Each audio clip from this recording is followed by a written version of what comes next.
নমস্কার। বিরতির পর আবারও সংবাদে স্বাগত। রাজ্যের চা শিল্পকে কিভাবে আরও বাজারজাত করা যায়, তার প্যাকেটিং এবং তার গুণমান কিভাবে বজায় রাখা যায় সে বিষয়ে সোমবার উদ্বোধন হলো টি প্যাকেটিং এবং মার্কেটিং বিষয়ক অনুষ্ঠান। দুর্গাবাড়ির চা বাগানে এই অনুষ্ঠানে উপস্থিত ছিলেন মন্ত্রী রতনলাল নাথ এবং চেয়ারম্যান এবং দপ্তরের মন্ত্রী শুক্লাচরণ নোয়াতিয়া এবং অন্যান্য আধিকারিকরা। অর্থাৎ চা বাগানে চা শ্রমিকদের মধ্য দিয়ে কিভাবে রাজ্যের চা শিল্পকে আরও বেশি এগিয়ে নিয়ে যাওয়া যায় এবং তার গুণগত মান কিভাবে ধরে রাখা যায় সেই বিষয়েই কিন্তু আজ এই প্যাকেটজাত উদ্বোধন হলো। এবং দুর্গাবাড়ি চা বাগানে এই অনুষ্ঠানে উপস্থিত ছিলেন কৃষিমন্ত্রী রতনলাল নাথ এবং দপ্তরের মন্ত্রী শুক্লাচরণ নোয়াতিয়া। আমরা প্রথমে শুক্লাচরণ নোয়াতিয়ার বক্তব্য শুনবো, কি বললেন এই অনুষ্ঠানে তিনি। আপনাদের আজকে এই কর্মসূচি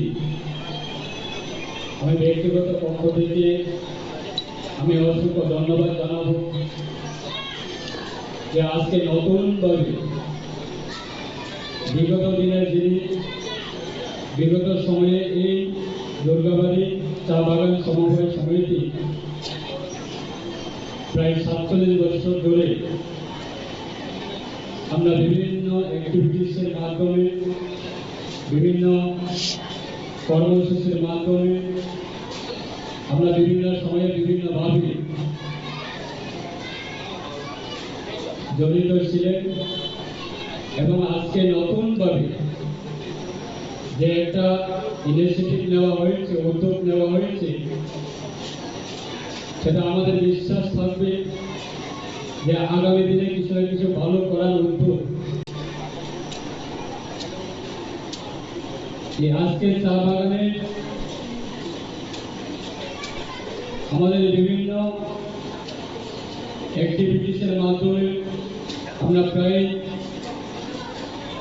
80 পরিবার আমরা এই চা বাগান দুর্গাবাড়ি চা বাগান সমবায় সমিতির সঙ্গে যুক্ত এবং 380 ওয়ার্কার যারা শ্রমিক আমরা এই বাগানের উপর নির্ভর করি।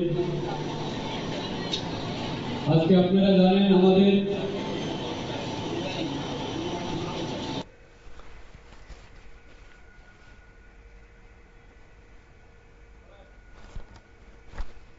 দুর্গাবাড়ির চা বাগানে যে অফিস প্রাঙ্গণে যে চা পাতার যে প্যাকেটজাতকরণ এবং তার উদ্বোধন অনুষ্ঠানে উপস্থিত ছিলেন দপ্তরের মন্ত্রী রতনলাল নাথ এবং চেয়ারম্যান এবং দপ্তরের মন্ত্রী শুক্লাচরণ নোয়াতিয়া এবং এলাকার মানুষ, সাধারণ মানুষ প্রত্যেকেই কিন্তু আজকের এই উদ্বোধন অনুষ্ঠানে কিন্তু উপস্থিত ছিলেন। এবার আমরা শুনে নেব শ্রীমন্ত্রী রতনলাল নাথ কি বক্তব্য তুলে ধরলেন এই অনুষ্ঠানে। 2 ঘন্টা জমি পাট্টা দিয়েছে 39 জনকে, যদিও এটা প্রক্রিয়া জারি আছে। আরো ধীরে ধীরে প্রত্যেককে জমির পাট্টা দেবে দুর্গাবাড়ি চা বাগান সহ সারা। এবার আসুন, আগে চা বাগানে ঘর দিত কিনা সরকারি ঘর জানেন আপনারা? পুরনো শ্রমিক গণসভাকে জানেন? আগে আগে পঞ্চায়েত থেকে চা বাগানটা বাদ দিত। এখন চা বাগানকে পঞ্চায়েতের মধ্যে ঢুকাই দিচ্ছে, প্রতিনিধিরাও আসতে পারবে এবং তাদের ঘরের ব্যবস্থা করতে হবে। এবং এই বাগানে আমার জানা মতে প্রধানমন্ত্রী আবাস যোজনায় মোট 23 একর হয়ে গেছে এবং 15টা কাজ চলছে এবং স্যাংশন হয়েছে।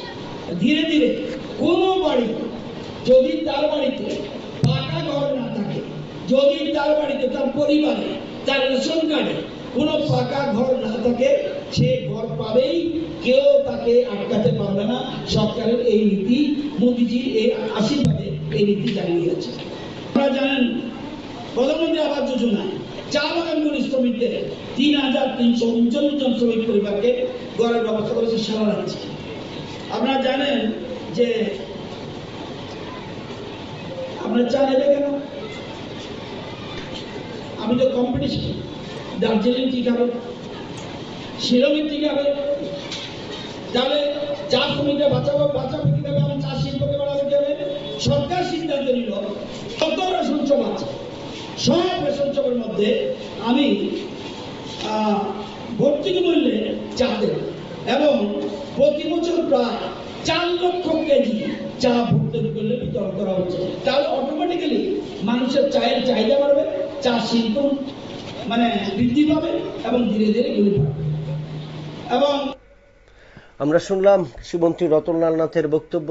চা শিল্পকে কিভাবে আরো এগিয়ে নিয়ে যাওয়া যায় এবং চার গুণমান এবং তার প্যাকেটজাত করে চা চাষিরা কিভাবে উপকৃত হবেন সে বিষয়ে কিন্তু তুলে ধরলেন মন্ত্রী রতনলাল নাথ। এই অনুষ্ঠানকে ঘিরে এলাকার সাধারণ মানুষদের মধ্যে উপস্থিতি ছিল লক্ষণীয়। নিয়ে নিচ্ছি আবারও একটা বিজ্ঞাপন বিরতির, সঙ্গে থাকুন।